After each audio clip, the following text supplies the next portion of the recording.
Welcome everybody back to this month's unpopular review entertainment. We are doing our movie satire or our franchise, I'm sorry, right now. And we just got finished watching Mission Impossible 1. Oh, but Mr. Ethan Hunt is back for Mission Impossible 2. Guys, I can't wait to talk about this. Let's get into it. Please, somebody roll that beautiful beam footage.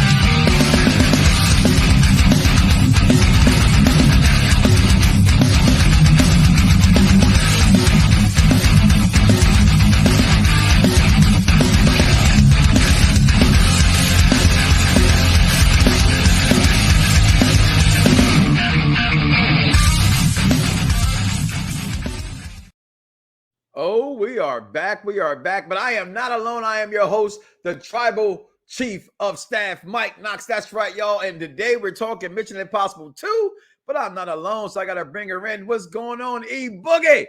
How you doing, girl? Hi, I'm so excited to continue this saga of reviewing the hardest working man in show business, Tom Cruise as Ethan Hunt. Well, we're going to talk about Mr. Ethan Hunt in a second. And also, welcome us back. He's in the padded room. What's going on, Vic? No special name today. He is just Vic. That's right. I'm chilling today because, man, this movie, we'll talk about it. But, yeah. Boy got the smile on his face and is always get the pin ready. Like, there it is. Like Mr. Perfect, Mr. Kurt Hennig, the executive consultant. What's going on? What's going on? Not this movie. That's what's going on. I'm really interested in talking about this movie.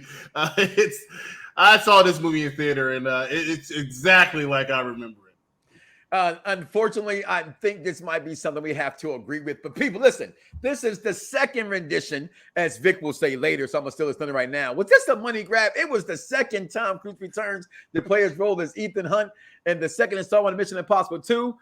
This time, a lot of stuff going on. Germany, you got, like, what's the girl who played in this movie? Tandy Newton. Newton. Listen.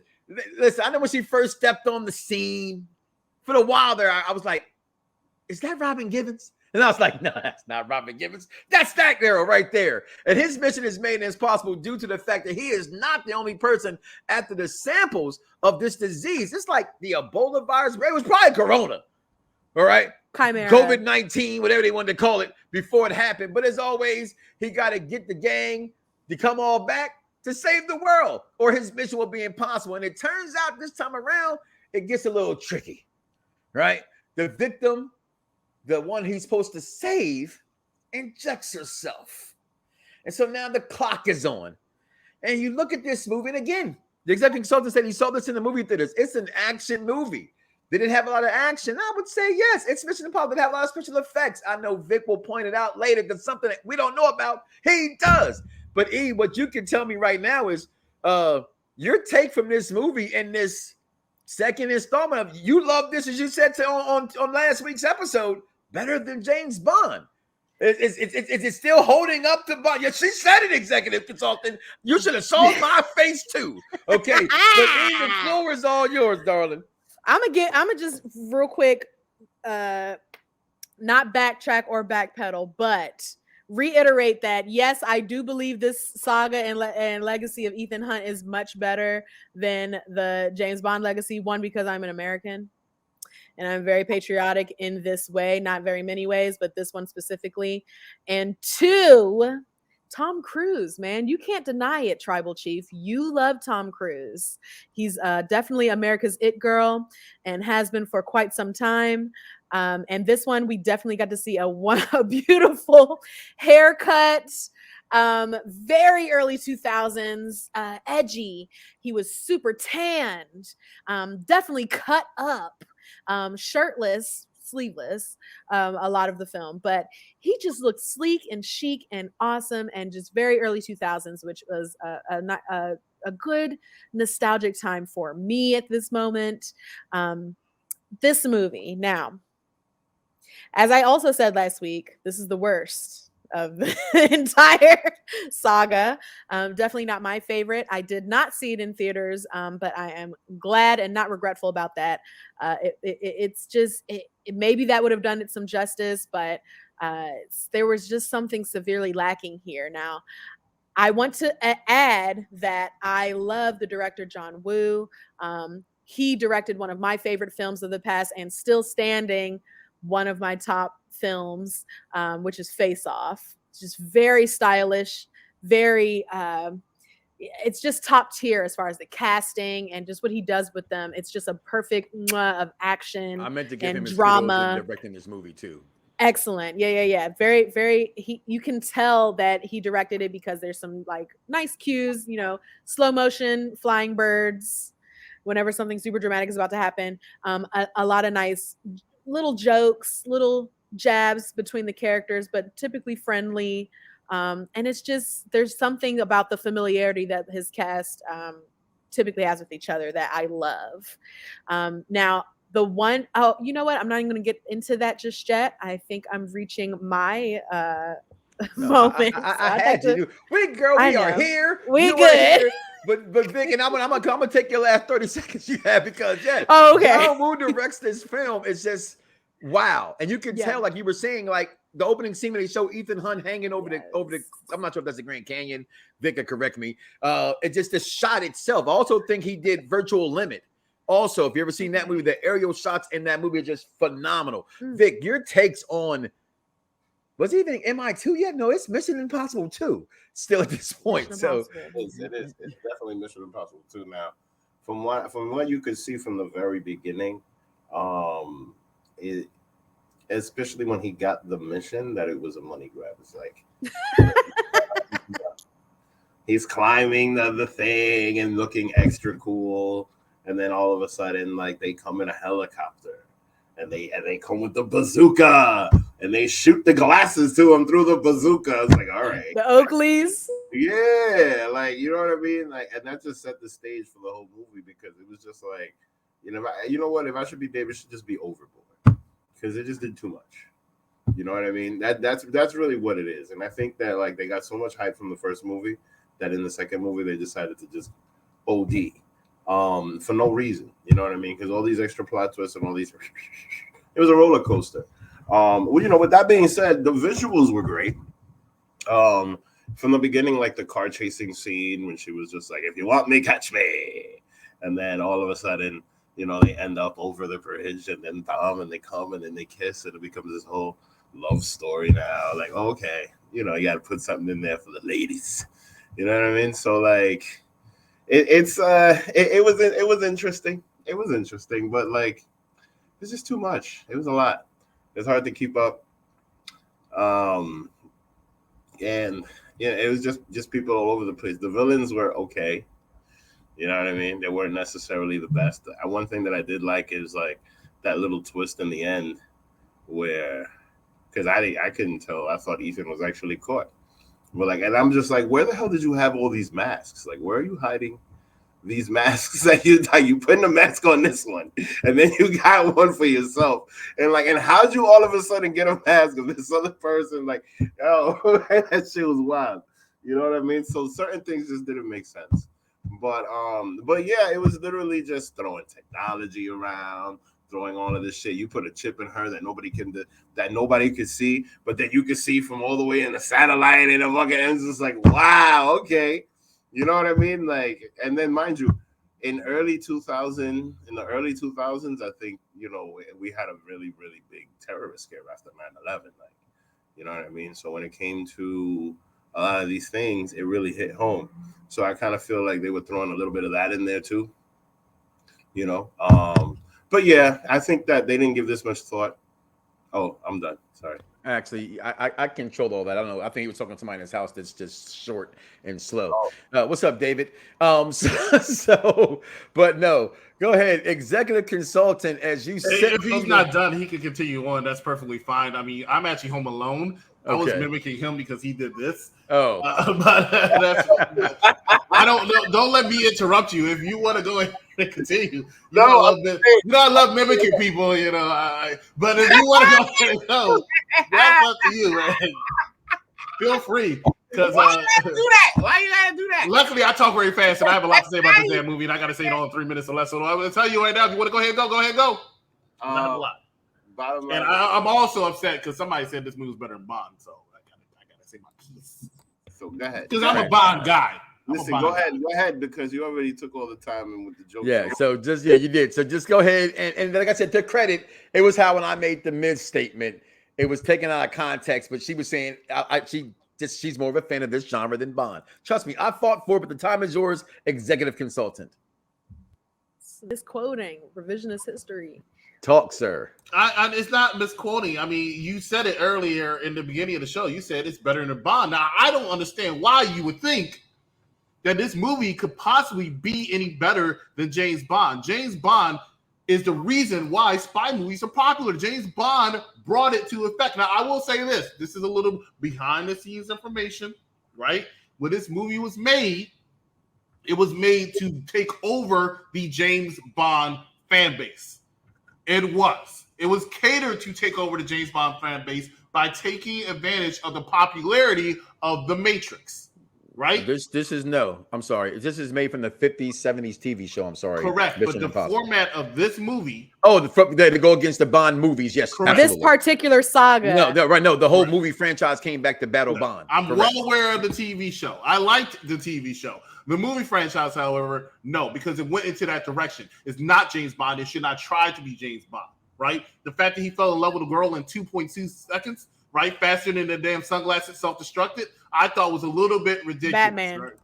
But I will give Mission Impossible 2 some credit. I mean, I'm not going to review. I'm not going to sit here and review, and I know we're supposed to. But the three of y'all did that. I'm not going to rehash, right? I want to shout out to something. Well, you have not. I want to shout out something that I saw at the beginning of the film that I like. I thought the beginning of this film was phenomenal. It was one of the best I've ever seen. And I wanted to shout out right now because I actually brought a clip for the beginning of the movie. So let me go ahead and play that clip.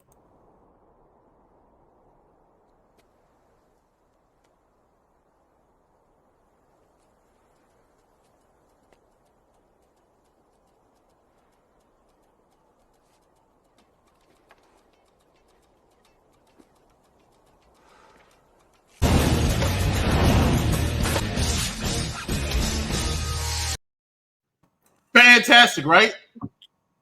I want to interject really quickly. What? You saw the name Michael Pena. Right, because he's never had top billing before in his life. So he never had top billing before in his life. But he finally made it in this film. He finally made it in this film. Michael Pena got top billing. And I just saw that. And I said, I'm going to go ahead and I'm going to give it to E Boogie because I stand corrected. A couple weeks ago, I said Michael Pena would never got top billing in a movie. Never have, no matter how many movies he's in. He's the Brooklyn Brawler of movies. And Lord knows, there he is right there getting a semi-main event. So E Boogie, congratulations. All right. Bond's better. How long did it take you? I just did it. I guess I don't see who Michael Pena played in the movie. I added that shit in there. That's what. Okay. I added that shit in. You weren't on that episode because you had a headache or something. But the other day, E Boogie was giving Michael Pena so much praise because he's been so many movies. And I said he's the jobber of movies because he's the Sam Jackson of film. He works in all genres, all levels of character. Sam Jackson started movies. Michael Pena never stars in a movie. He's always a supporting actor. That's what I'm trying to say. Blame White Hollywood. All right. Anyway. That's all I got to say for that. Tribal Chief of Staff is up to you now. No, what I thought you were going to go in this movie, and I get you talking about now, Michael Pena. This that's movie only went over the head because he had a headache watching the draft. So that's only went over the head. Well, the draft was. Did you see me tweet anything? Don't call me out. No, did you see me even on social media? Did you watch the draft though? Of course, I watched the draft. Okay, that's what I'm saying. It's not all right. So anywho, this movie was phenomenal. In the beginning of this film, like you said, the action scenes, the car scene with him and old girl was like just insane, right? Like the special effects in this movie, again, it's an action movie. I'm going to go see this movie for action. It was good, but that's about all the movie was good at was the action. I did not like the falling in love so fast. Like it became this whole. You just met the hoe, okay, and you finna die for the hoe, and the hoe gonna die for you too. Like I'm just lost in this. I'm sorry. Either I by calling her a hoe that I make you mad. I'm sorry. The lady, the woman that Miss Naya. Okay, You know what? She's a perfect example of a vamp. Very seductress. Very seductive. You know what I mean? The movies in 2000, if not, Gamora, can't think of her name right now, from Drumline would have played this role really. You know what I'm saying? They couldn't afford to get the other woman who Miss Halle Berry, because she'd have been a better role in this than what she was in this movie as well. I thought it's one of the worst movies I ever saw her act in. And I think she's phenomenal as an actress, just not in this one. I thought my man, Mr. Scott, who plays Sean, horrible villain. Like every time I see him, he has a different accent in the movie. It's like, what accent you playing? You're German, or you English, or you Russian, or you Spanish? Like this man plays every single role. Like just from even looking at Vin Raines' part in this movie was like, okay, where does it really fit in? Last time you kind of had a purpose, it went and made sense of the movie. Now you just get to pick two random people and a civilian. It didn't make any sense to me at all. This is where I always say, well, Vic, every movie's made to be a money grab. Absolutely, but you have movies like this one you pointed out that Men in Black did, and that's when they start advertising other things. Advertisement in the movie is also part of the money grab, and that was all in this film, like you said, with the Oakleys, the shoes he had on, all of it. It was just one of those things. But did I enjoy the movie from a movie standpoint? We shall stand back and see that after these messages. So we got upcoming movies coming up. So Chris, can you please roll what we're going to do coming up this week on Unpopular Review Entertainment, please? Agent confirmed. Stand by to go live. On my mark. 5. You have a wife, a girlfriend? 4. 3. Whoever she is, I'm gonna find her. 2. I'm gonna hurt her. 1. And then I'm gonna kill you right in front of her.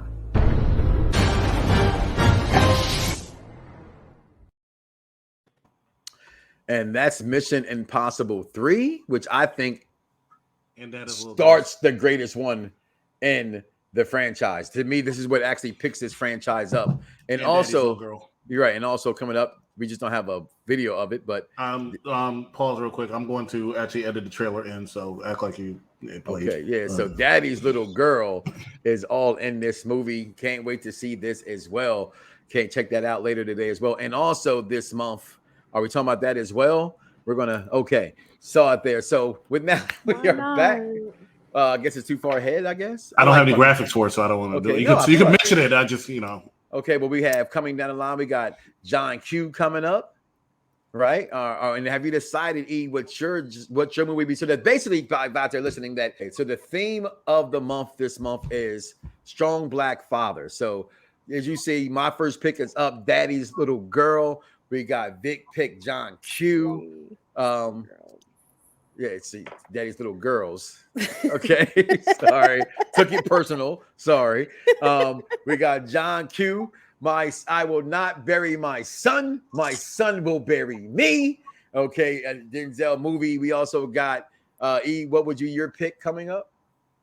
Come on, you make still don't know. You still don't. Yeah, you supposed to say. I know it. Is it gonna be Moonlight? It's gonna be King Richard. Are we going? What are you going with here? My options out here. What do you? Yeah, I threw your options there. Let's give you an olive branch. Here's the problem. I chose a movie I didn't really even want to watch. Wow. But I'm gonna watch it. You know why? Because it's not about me. It's about Black fathers. Wow. What would that movie be there, E Boogie? Kevin Hart's Fatherhood. Kevin Hart's Fatherhood. That's the Netflix movie, I believe, right?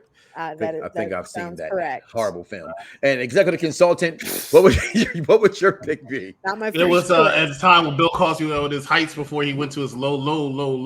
It was the height of his rape. And that would be Ghost Dad, which was one of my favorites when I was a kid. Ghost Dad. So strong Black Fathers Month, and hey, I still live the Huxtable life, okay?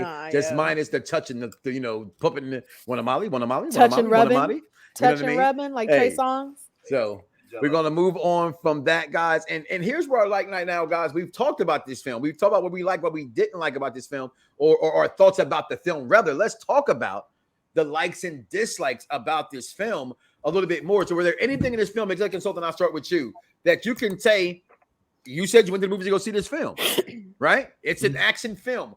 Were you satisfied in the action genre of a film? No, I was not, because I don't like. I'm not a fan of Matrix, right? And this was a Matrix spinoff to a certain extent, and that's for lack of a better phrase.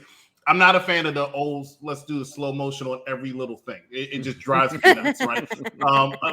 And I'll just name a couple scenes that drove me nuts. The whole little thing on the motorcycle. A lot of times we had to turn around. I didn't like the little scene where they blew up the door. Show his hair.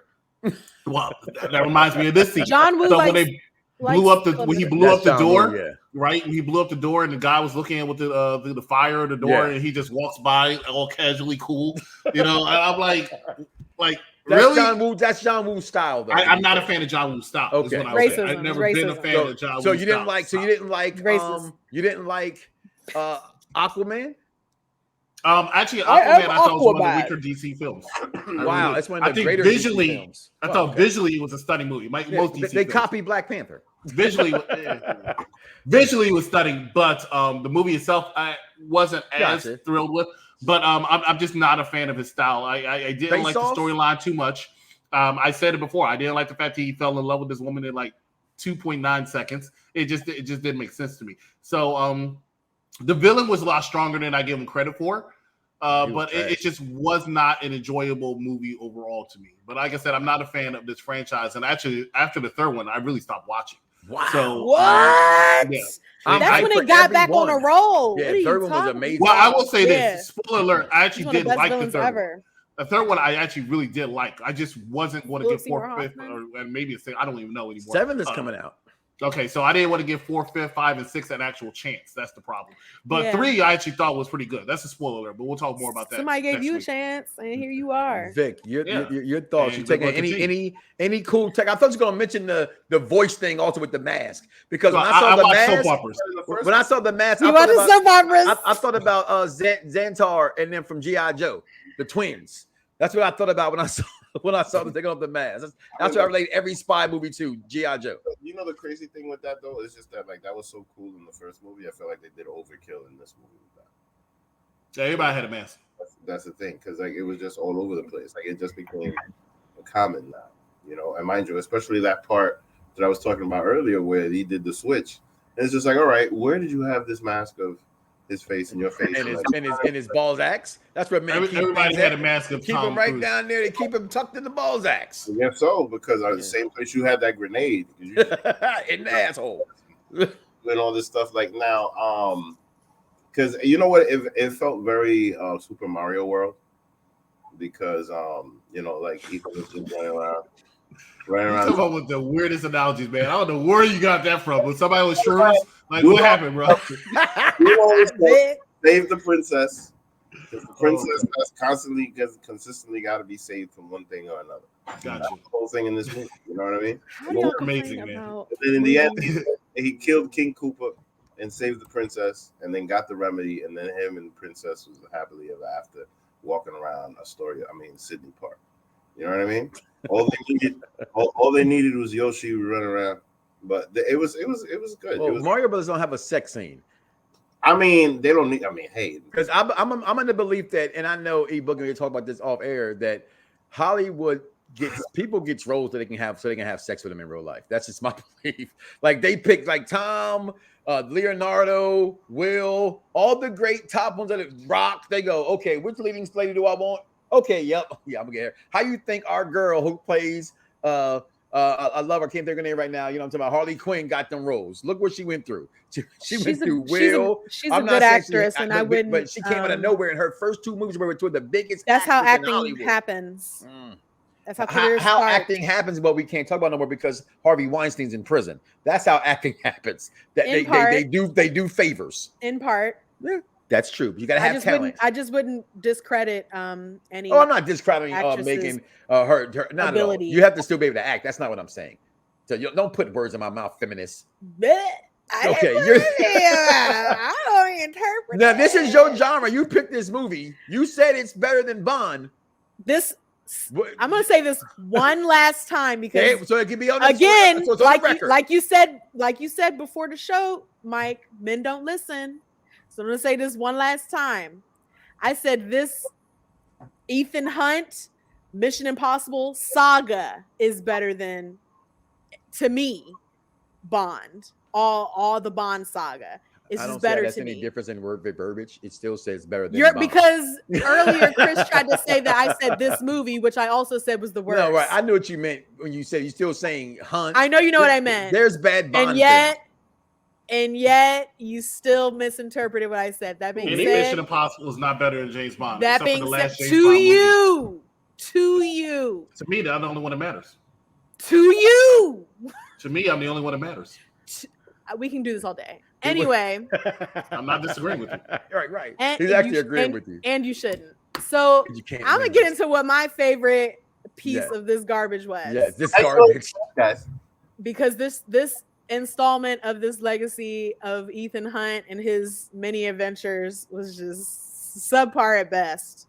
But that being said, it did give way to one of the most groundbreaking villains arcs ever, which is in part 3. Can't wait to do that one. Review that one. Philip Seymour Hoffman put you his, got me all wrapped up. as black people say, he put his foot in it. Yeah, he put his whole body in that fucking role.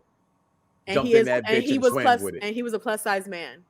That being said, he put his foot in it. So you have to hit your lowest low before you get back up again. You gotta get back up again. Well, let me ask you guys this. Wait, real quick. This is my favorite part. Was this? Oh, you were uploading something. And it's because the way that Tom is up in that crevasse. Oh God, here we go. Can we get the fact that you interrupted me? Can we get Tom Cruise up in my crevasse? Can we cast him to play and hang out my crevasse like this? Because he was beautiful and tanned, and he did an excellent job getting the hair swaying.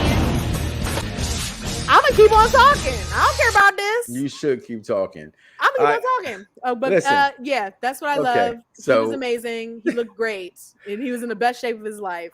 Since I let the show, instead of having a thumbs up and thumbs down, I'm going to say this. Is it worth watching again, or is it hot garbage?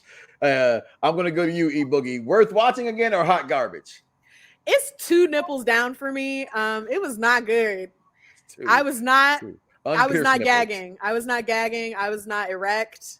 I was pretty upset, except Sandy Newton was gorgeous. Love her as a vamp, as eye candy. But they both are eye candy. So Bi Panic was on 100, but 2 nipples down, 2 thumbs down. Vic, worth watching again? Telling us worth buying on DVD for you, Vic, or hot garbage? I mean, if you go to Walmart and get the DVD for $1. Well, they'd be $5 at Walmart. It'd be $5. Right. Is it worth $5? I mean, is it worth $5? This one plus tax? Like, wait. If it comes in like that package of 5, you know what I mean? That $5 bin. Like if it comes alone, no. Yeah, the $5 bin. So is it hot garbage or $5? Itself, but if it comes in a package of like 3 or 4 of them, yeah. For $5. For $5. So that means hot garbage. Yeah. I mean, here's the thing: like action, yes. Story, no. Just to make it quick. I got you. Chris is silly. You ain't make it quick because you ain't say thumbs up or thumbs down yet. Thumbs up. Thumbs up. Of course, only Vic. All right, so executive consultant, here's what I say. I agree with Vic. Or do I agree with Vic? Let me think. So is a package deal $5? No, it's not worth it. You got to pay me. Thumbs down. I'm also giving this a thumbs down. I give everything thumbs up. I just can't. The action alone, I'm going for action movie. I expect more for Tom Cruise. He's my favorite actor. I expect more from him. And in fact, he does his own stunts and all, but cool, but still the action wasn't enough. It was definitely 100% a money grab and what was going on in 2000. So it wasn't a good movie. So thumbs down. And I didn't get a thumbs down. Okay. Thank you.